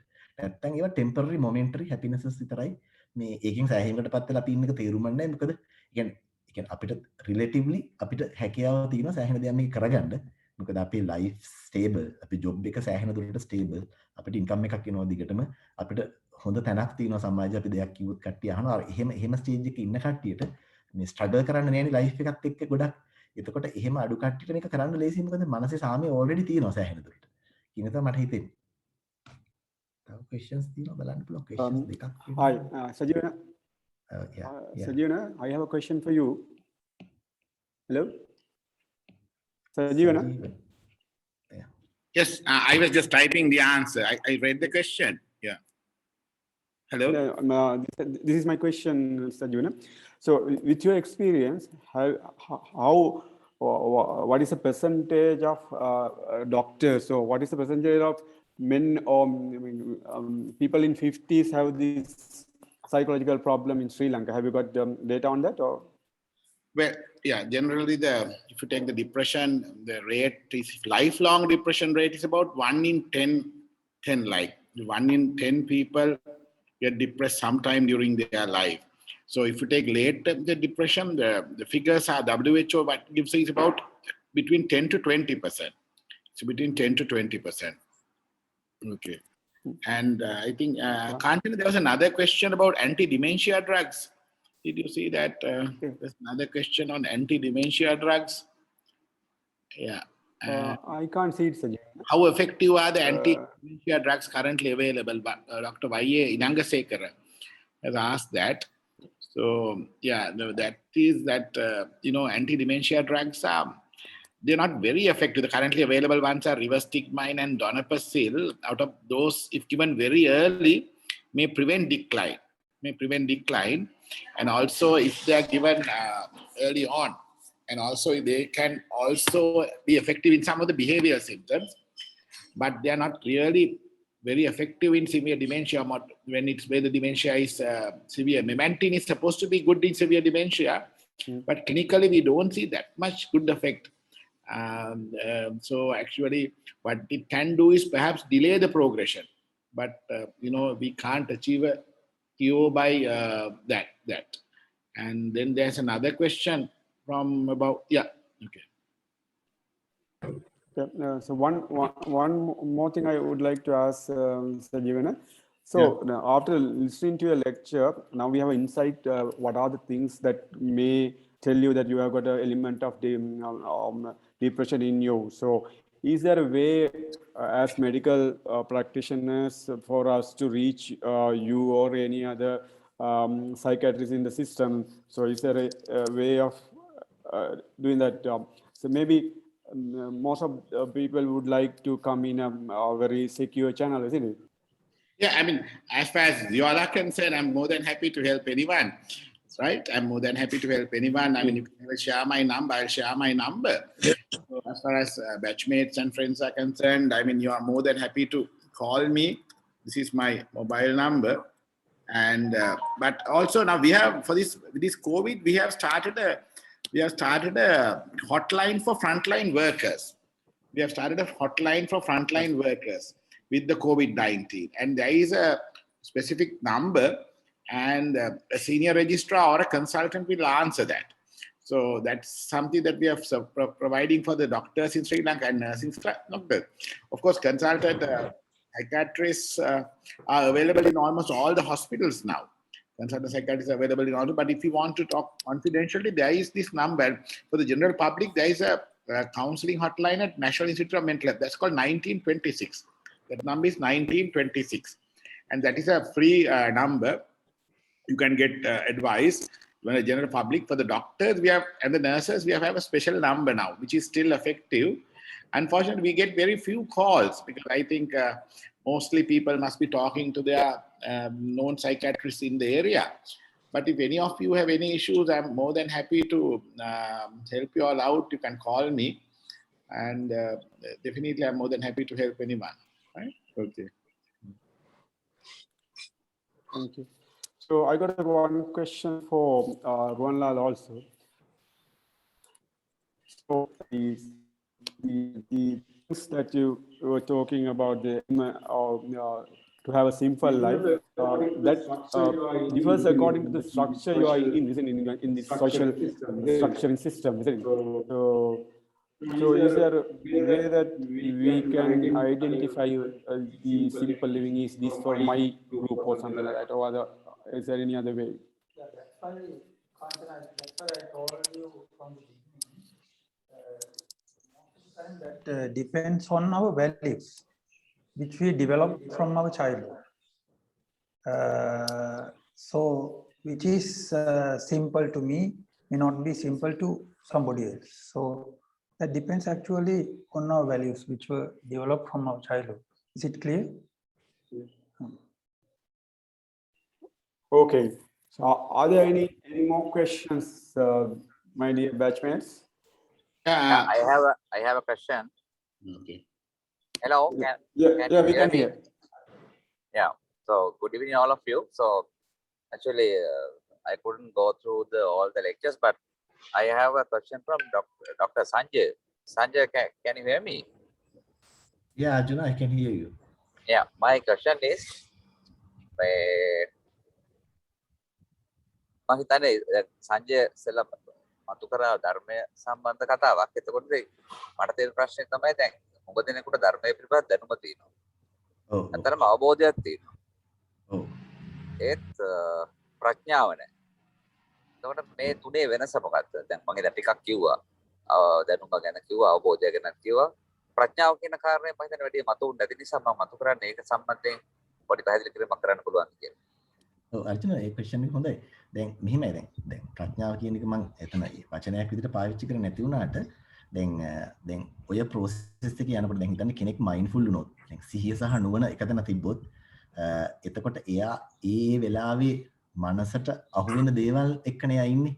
එතකොට ඒ තැන් වල එයාගේ නුවණ තිබ්බොත් එයාට ඒ තැන් වල පේනවා දේවල් වල ඇතිවීම ඒක පවතින විදිය සහ නැති වෙලා යන එක. සහ ලෝකය එයාගේ ලෝකය නැවෙන්නේ ඒ ඉන්ද්‍රිය හරහා කියන එක එයාට පේනවා. ඒතර ඒව ඇති වෙන නැති වෙන දේවල් කියන එකත් පේනවා. ඒව ඇති වෙන විදිහත් පේනවා. මම කිව්වා අර චතුරාර්ය සත්‍ය පේන්නේ ඒක හරහා කියලා ඉවරලා. මොකද ඒක බලාගෙන හිටියම පේන එක. මේ දැන් සමහරව රෙෆරන්සස් දුන්නේ සූත්‍රවල වල. ඒ කියන්නේ ඒක මේ කය ඇතුළෙම පනවන්න පුළුවන් කියලා බුදුහාමුදුරුවෝ කියලා දෙන්න කෙලින්ම රෙෆරන්සස්ම තියෙනවා. දැන් එතකොට ප්‍රඥාව කියන්නේ ඒ වෙලාවේ තියෙන රියලයිසේෂන් පොඩි ඒවා ඔක්කොම. ඒ කියන්නේ දැන් දැන් අන්තිමට අල්ටිමේට් අර මේ කාංචන අහපු ප්‍රශ්නෙට සමානයි මේ ප්‍රශ්නෙත් අතර දැන් සතුට කියන එකෙන් එක කිව්වොත් ප්‍රඥාවත් එක්කනේ සතුට එන්නේ. එතකොට ප්‍රඥාව ඩෙවලොප් වෙන ප්‍රමාණයට තමයි සතුට ලැබෙන්නේ. එතකොට දේවල් හරහා. එතකොට ඒ ප්‍රශ්නේම තමයි මේ විදිහට නේද? කියන්නේ ප්‍රඥාව කියන එක අල්ටිමේට් ප්‍රඥාවක් කියන එකට වඩා ප්‍රඥාව ඒ වෙලාවේ ඩෙවලොප් වෙගෙන තමයි යන්නේ. එතකොට ධර්ම දැනුමයි ඒ ධර්ම දැනුම යූස් කරලා ප්‍රැක්ටිස් කරන එකයි හරහා ඩෙවලොප් වෙන්නේ ප්‍රඥාව තමයි. දැන් ඒතර කවුරු එක්කෙනෙක් අද පටන් අරන් මේක දිගටම කරගෙන යනවා නම් එක්ක පොඩි කාලේ ඉඳලම කරගෙන ආව නම් එයාගේ ඩෙවලොප් වෙච්ච යම් ප්‍රඥාවක් තියෙනවා. ඒ ප්‍රඥාවෙන් ලොකු බ්‍රේක් ත්‍රූ එකක් නොවෙන්න පුළුවන්. එක එක්කෙනාගේ තියෙන ලෙවල් එක අනුව ඒනට ඒ ඩෙවලොප් වෙච්ච ප්‍රඥාව කරපු ප්‍රමාණයට තියෙනවා ඩෙවලොප් වෙලා. කියන එක තමයි ඒකේ අයිඩියා එක. මට හිතෙනවා ආන්සර් එක දුන්නා කියලා අර්ජුන. ඔව් මං හිතන්නේ දැන් මෙහෙම එකක් දැන් මට තියෙන ඊළඟ ගැටලුව තමයි ඔකත් එක්ක සම්බන්ධ වෙච්ච එක. ඔව්. දැන් අපේ කට්ටිය උඹ දෙනකොට ලොකු දැනුමකුත් තියෙනවා, උඹ දෙනෙක් අවබෝධ කරගන්නත් තියෙනවා. ප්‍රැක්ටිස් කරලා යම්කිසි හැපිනස් එකක් දැන් මට්ටමට ප්‍රඥාවක් තියෙනවා කියලා හිතනවා කියමුකෝ. ඔව් ඔව්. එතකොට අපිට සෝවාන් වෙච්ච කෙනෙක්වත් හොයාගන්න බැරි මට්ටමක් නේ තියෙන්නේ. දැන් එතකොට එහෙම වෙන්නේ ඇයි කියන්නේ? දැන් මේක මෙහෙමයි. ඒකේ වැඩි තියෙන අර්ජුන දැන් අපි සෝහන් වෙච්ච කට්ටිය පටන් ගන්නකොටම සෝහන් වෙච්ච කට්ටිය හොයන්න ගියොත් එහෙම අපිට කවදාවත් හොයාගන්න බැරි වෙනවා. දැන් ඕකේ වෙන්නේ දැන් ඔය ධර්ම මාර්ගයේ යනකොට දැනුමටත් වඩා දැනුමත් එක්ක මම කිව්වේ ඊට වඩා ප්‍රැක්ටිස් එක. ඒ කියන්නේ දේවල් තමන් තුළින්ම දකින්න පටන් ගත්තාම තමන් සෝහන් වෙලා නැති වුණත් සෝහන් වෙච්ච කෙනෙක් මෙයා සෝහන් වෙලා ඇති කියලා ගෙස් කරන්න පුළුවන් හැකියාවක් එනවා. ඒ කියන්නේ මෙහෙමනේ දැන්. ඒ කියන්නේ දැන් තමන් යමක් දකිනවනම් ප්‍රැක්ටිස් එක හරහා ඒ දකින එකේ තමන්ට තියෙන අඩුපාඩු අර මම කිය වැරදිත් තමන්ට තියෙනවා කියලා. දැන් මෙතන මම හිර වෙලා ඉන්නේ අතන මම හිර වුණා කියලා. දැන් ප්‍රැක්ටිස් එක අවුරුදු ගාණක් කරගෙන ගියපු කෙනෙකුට තේරෙනවා පටන් ගත්ත කාලේ කොච්චර තැන් වල හිර වෙලා හිටියද කියන එක. ඒ කියන්නේ හිර වෙච්ච තැන් අනන්තයි. ඒ තැන් වලින් මිදිලා ආවට පස්සේ ආපහු හැරලා බලද්දි තේරෙනවා දැන් ඒ තැන් වලින් මිදුණා කියන එක. එතකොට දැන් එයාට යම් ප්‍රමාණයකට දැන් සෝහන් වෙච්ච නැති කෙනෙකුට සෝහන් වෙච්ච කෙනෙක්ව කෙලින්ම ජජ් කරන්න බෑ. ඒක ඒ මාර්ගේ ගියපු කෙනෙකුට විතර ඊළඟ මාර්ගයේ ගියපු කෙනෙකුට යම් අයිඩියා එකක් තියෙනවා. මෙයා නම් මට වඩා සෑහෙන ඉදිරියෙන් ඉන්න කෙනෙක් ලොකු අවබෝධයක් තියෙන කෙනෙක් කියන එක. අර සෝහන් වෙච්ච කට්ටිය තාම නෑනේ කියන එකේ තියෙන ප්‍රශ්නේ තමයි සෝහන් නොවිච්ච කෙනෙකුට අර ඇසෙස් කරන්න බැරි ගතිය. දැන් රහත් වෙච්ච කෙනෙක් හරි සෝහන් වෙච්ච කෙනෙක් හරි මෙයා සරහද සෝහන්ද කියලා ඒ මෙන්ටැලිටි එකට මෙහා ඉන්න කෙනෙකුට ඇසෙස් කරන්න අමාරු මාර්ගෙම ගියා වුණා. 100% කියන්න බෑනේ දැන්. මම ඔය කියන කතාව වුණා මට කියන්න බෑනේ අරයා සෝහන් වෙලාමයි කියලා කැට තියන්න බෑනේ. ඒ හින්දා තමයි ගොඩක් කරලා වරදින්නේ මේක. මොකද අපි දැන් ගුරුවරුන් හොයාගන්නවා සමහර වෙලාවට. ඒ ගුරුවරු සමහර වෙලාවට අපි හිතුවට සෝහන් වෙලා කියලා සෝහන් වෙලා නැහැ. ඒතර තමයි ප්‍රශ්නේ තියෙන්නේ. අනික එක මමත් ඒකට ඔව් කාංචන. උත්තරයක් එකතු කරන්නම් අධිකාරි. ඔව්. දැන් අතරම දැන් අපි අපේ බැච්මේට්ස්ලා ඔක්කොම ඩොක්ටර්ස්ලා දැන් අපි හැමෝම ගහගෙන ඉන්නා පිටිපස්සේ MBBS හරි ඊළඟට ගත්ත ඩිග්‍රී හරි පිටිපස්සේ ගහගෙන ඉන්නවා. ඒ වුණාට බුද්ධ ආගමේ තියෙන වෙනස තමයි සෝවාන් වෙච්ච එකනා තැම්පත් වෙනවා ඊට වැඩිය සක්‍රදාගාමී එක්කනා තැම්පත් වෙනවා ඊට වැඩිය අනාගාමී වෙච්ච එක්කනා තැම්පත් වෙනවා රහත් වෙච්ච එක්කනා තැම්පත් වෙනවා. එතකොට අපිට සමාජයේ මේ ස්තරවල ඉන්න කට්ටිය හොයන්න කවුරුත් කියන්නේ මම සෝවාන් මම අනාගාමී මම සක්‍රදාගාමී මම රහත් කියලා. ඒ නිසා මේක හොයාගන්න බෑ. එතකොට අපිට ඒ කට්ටිය මනිනවා නම් මනින්න වෙන්නේ ඒ කට්ටියගේ ක්‍රියාවෙන් සහ ඒ කට්ටිය ප්‍රශ්නයකදී ඒක දරා ගන්න හැටි හරි ඒකට ප්‍රතික්‍රියා දක්වන හැටි. ඒ නිසා අපි අතරම කරන්න ඕනි කියලා මට හිතෙන්නේ මේ සෝවාන් වෙච්ච කට්ටිය හොයලා නැතුව මේක ගැන සෝවාන් වෙච්ච කට්ටිය පේන්නේ නැහැ කියලා මේක ගැන ප්‍රශ්නාර්ථයක් ඇත්තනවා නෙමෙයි මේ කියන දේෙන් ඇත්තටම අපිට සාහනයක් ලැබෙනවද කියලා හොයාගන්න එක. එතකොට ඇත්තටම අපිට උනත් දැනෙන්න ඉඩ තියෙනවා මේක කොච්චර සාර්ථක දෙයක්ද කොච්චර මේකෙන් අපිට සතුටක් ලැබෙනවද සහ මේකෙන් අපේ ජීවිතය සාමාන්‍ය විදිහට ගත කරගන්න කොච්චර ප්‍රයෝජනයක් තියෙනවද කියලා. ඒ කියන්නේ එතකොට ඔය අපිට තියෙන ලෙඩ රෝග වලට ඒවා දරා ගන්න හැටි අපිට ප්‍රශ්නයක් වුණාම අපි ඒකට ක්‍රියා කරන හැටි. එතකොට අපිට ඔය කියන්නේ රුවන්ලාල් කතා කරපු අපේ සාර්ථක සරල ජීවිතේ කොහොමද ගත කරන්නේ? ඒ හැම එකටම උත්තර හම්බ වෙනවා මේක ගියොත්. ඒ අපි ඉතින් කරන්න ඕන මෙහෙම කට්ටිය ඉන්නවද නැද්ද කියන හොයනවා නෙමෙයි මේක අපිට කරගන්න කොච්චර දුරට කරගෙන සාර්ථක ජීවිතයක් ගත කරනවද කියන එක තමයි අපි මං හිතන්නේ කරන්න අවශ්‍ය. ඊට පස්සේ තව ප්‍රශ්නයක් තියෙනවා මේ සජීවනට. ඒක තමයි what are the common causes of suicide in elderly? Okay. Yeah. Right. That's a question from Tushar, isn't it? Now, yeah. You elderly. Now, when you take the elderly population, the common cause is more or less depression. Now, when you take the younger, we get two cohorts for the suicide and suicide attempts in Sri Lanka. When you take the younger cohort, mainly teenagers, mainly due to most of them are not depressed, not having depression. Mainly they are having poor coping skills. They are making impulsive suicide attempts. Sometimes for very minor issues. So they have difficulties in coping with life events. But when it comes to the elderly, depression is the commonest cause for suicide. And many of them actually, they are not impulsive attempts, they are very serious attempts. And many of them do it successfully. Okay. And also, yeah. Are there any other questions to answer?